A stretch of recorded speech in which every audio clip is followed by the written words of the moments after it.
Hello and welcome to Sound Like at Fair Deal with me, Harry. And me, Jamie. I really liked your Hendrix video from last week at time of recording. Thank you. I got to apologise to the viewers. My playing wasn't on point, but I think the editing was on point, which is this chap, so fair play to you.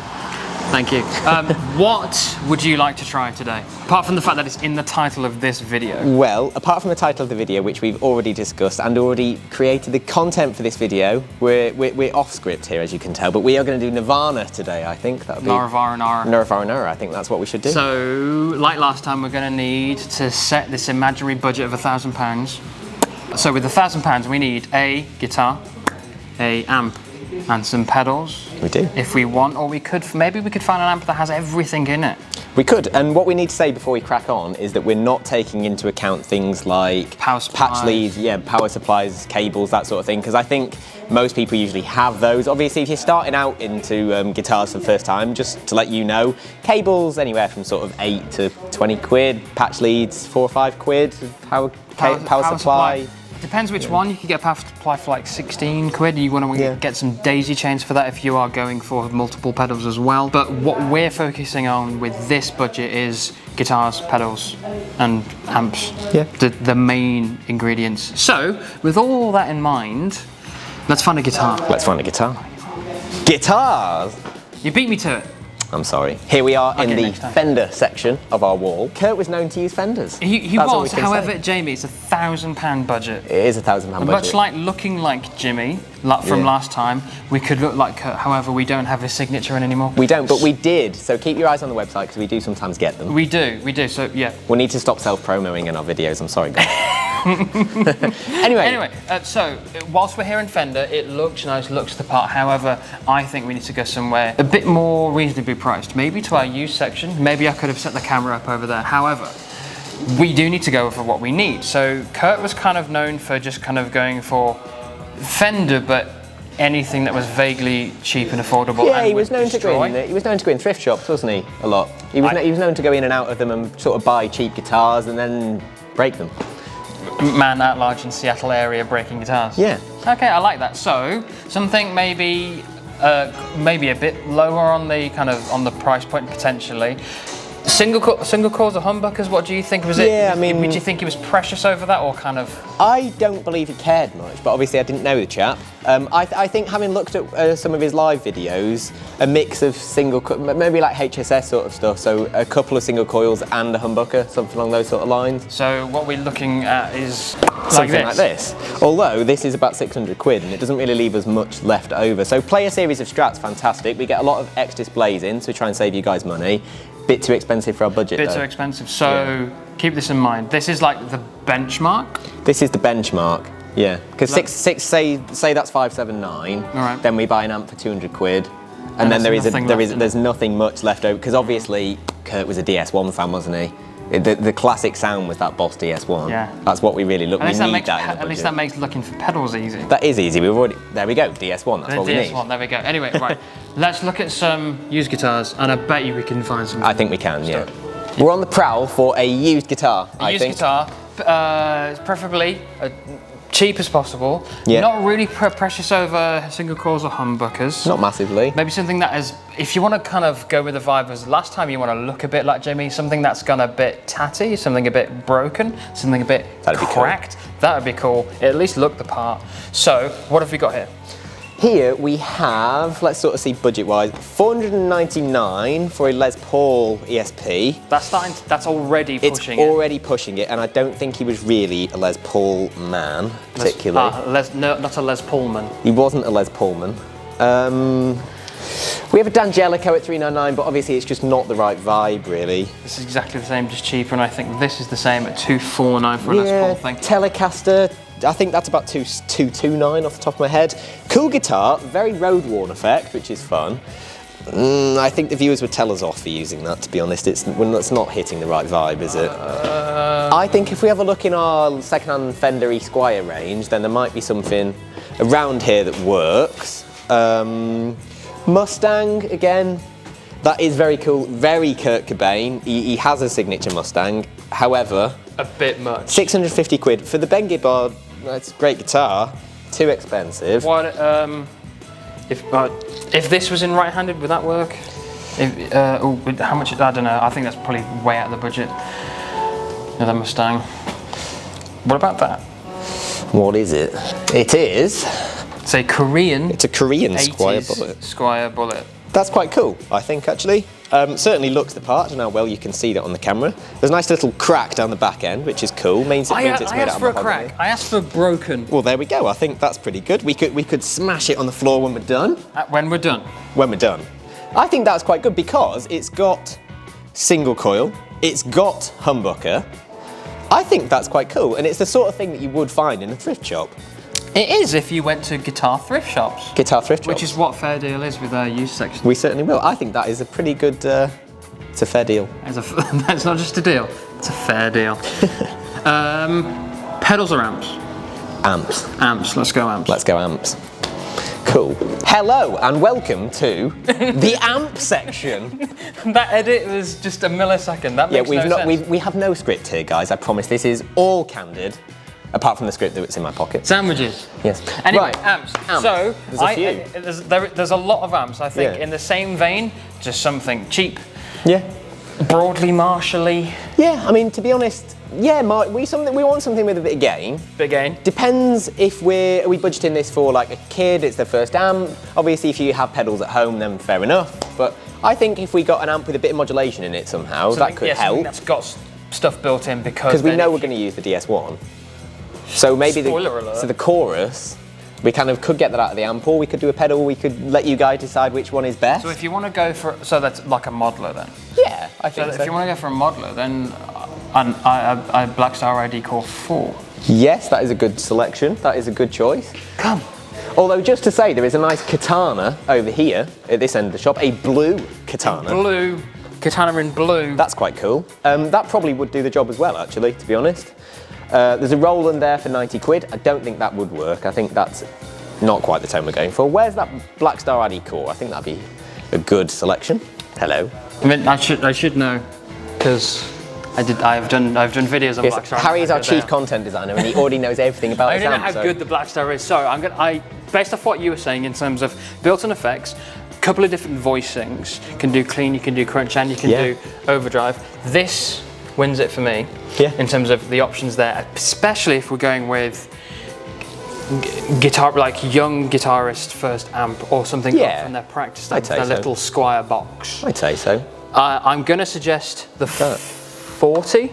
Yeah, why not? It's 215 quid. It's a pretty good deal for a brand new amp. And they're stupidly loud for what they are. Saying that though, I did spot over there that there's another Blackstar that might work, and it's used a little bit bigger, so good for gigging. You'd be comfortably able to gig with that amp. Okay. And great for home use. So I think we should just go and have a quick check of that, because it's either or in my mind would be quite useful for the video. I'm gonna have to fight you for this. Okay. Let's go and have a look. Show me. I think it was somewhere around here. Where are we looking? Just there, the Silverline. And I know that you're a fan of Silverline amps, and I think that would be a good choice. It's got a 12-inch speaker in it, so comfortably gigging material. It's 299 quid. I think that's a pretty good good amp. I do like your idea of the ID cores, but considering that we're trying to show used equipment and stuff like that, I think that is not a bad option at all. You're definitely in with a shout with that, because well, you and I both like the novelty of the used stuff we have. Everything's different. No one else has what we have. I think so. Loads of other shops have the ID Core 4, even though that's a brilliant product. Yeah. But as far as, because this is now out of circulation, they don't make this anymore. Yeah. And because you can do valve emulation on that, I think that might be able to get you different types of amps a bit better. Built-in modulation as well. We could do the choruses from that. So if you didn't want to put the money into a chorus pedal, you could do that. I believe in the middle of the video there is a call waiting for me. Give us 2 seconds. Well, I'll finish this. A lot of money to spend. Cool. Only with you. While Jamie's on a call, I think both this and the ID Core 4 make sense because they can both have effects built in. You can get a lot out of it. This one is a bit more versatile over the ID Core 4 just because of the valve emulation. I do like the larger version of this because you get a little bit more control over the EQing. However, with that in mind, this is still really good in terms of being able to sculpt a tone within there. You've got different voicings and different gain options, so I think this is going to be a contender. Maybe I might prefer this over the ID Core 4, but we'll find out when we plug it in. The last thing we need is going to be pedals. So here we are at pedals. Jamie is still on the phone after quite a while, so I'm just going to take this one solo. So what we're thinking is, long and short of it, the Boss DS1. Whilst there are loads of other pedals that we have here and down there, we know Kurt used a Boss DS1, and we have one. So there it is. So we're going to do that. It's going to be pretty simple, pretty cheerful. The last thing that we're going to need that I can think of is possibly a chorus pedal, and there's a few options that we can go for. Again, we can see what kind of cheaper stuff that we have if we go over to that part of the shop. Okay, so our used pedals that we've got quite a range in terms of, we've got delays, phases, some light modulation, an ensemble king, so from more, that's going to be a chorus. That'll be on a super low end in terms of price range, that's going to be like 15 quid. We've got a couple of other chorus pedals here as well, again 15 quid. However, I want something that's got a bit more range and adaptability in there, so I'm leaning towards the MXR Analog Chorus. Personally, I like it just because we get a lot of control in terms of the depth rate and so on, but also the kind of control over the highs and lows. That's quite fun, especially if you're a pedal nerd like me. You can get really into that nitty gritty. You can really dial in the tone that you want. However, I'm a big fan of Boss, so I'm going to suggest the Boss Chorus 1 as well, which is all the way down here. Boss Chorus, Super Chorus, simple. I think that's going to work really well for the needs that we have. And I think all that's left, Jamie's here, but he's not mic'd up, so he's essentially mute. I think I want either a nod or a head shake. I think it's time to assemble. But I need to get stuff out of the case.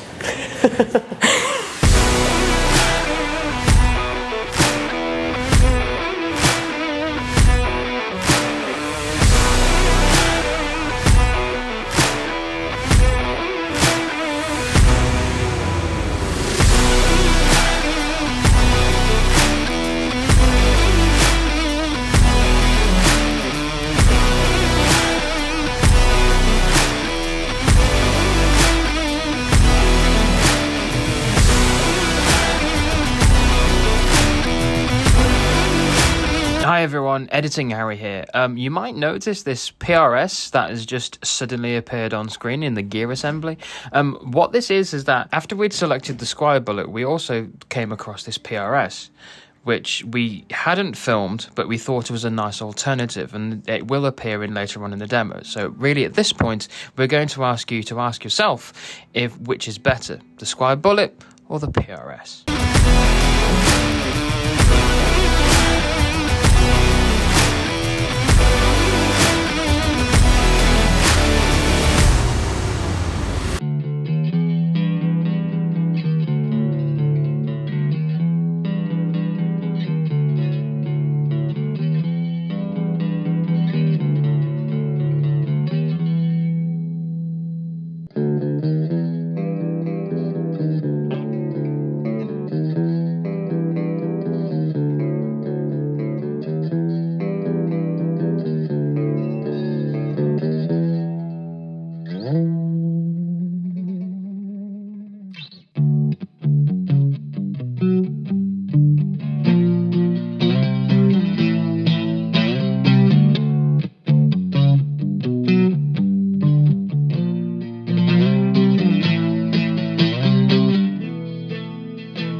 So there we go, that was how to sound like Kurt Cobain or Nirvana. Although we just focused on the guitar, so it is Kurt Cobain. It was mainly Kurt Cobain. It was mainly. So don't judge it on the guitar playing. Much like Jamie, last video, my playing may not have been that good, but we're just focusing on the tone.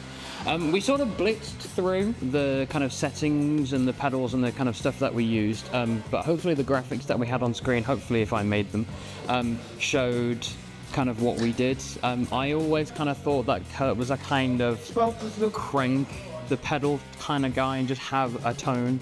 That's a really kind of like easy one to make. We kind of darted between both of the guitars, but we kind of settled on the rig that we kind of preferred was the Bullet and the Silverline. Yeah, I thought that one sounded really good. Yeah. Just because I think, as we said, the Silverline just has a little bit more flexibility in the sound that you've got there. Obviously, with a little bit more money behind it, you want that flexibility. But the ID Core 4 that we used was still just as useful, and I really like that. It was great, and I think it's worth saying to the viewers that it doesn't really matter if you try whoever you're sounding like. You have to find your tone as well, and you can get lots of different artists out of the ID Core. There's so many different things that you can do with it, and I think that's just fascinating. Yeah, that's why I kind of like thought of it from the beginning, because it's so versatile. There's no right or wrong with music. It's all to suit your own taste. So we're doing this Sounds Like series, but really you could sound like any artist with that amp. It was a really good setup, I thought. You could sound so many different options. I think it's probably going to show up in the next couple of sound lights that we're going to It may do. So let us know what you thought about it in the comments below. If you thought we were good, if we were bad. We both have degrees in music technology, so we kind of know what we're doing in terms of microphones and how to do it. But if you think you're better than that, do let us know. Don't forget to like, share and subscribe, and stick around, hit the bell to kind of keep up to date with what we're doing. If you do want us to do any other artists in future that you want to know how to sound like, or you want to know what we've got in store that we could use to sound like them, do let us know. We will jump right on them. And there we go. I've been Harry. And I'm Jamie. And thanks for watching.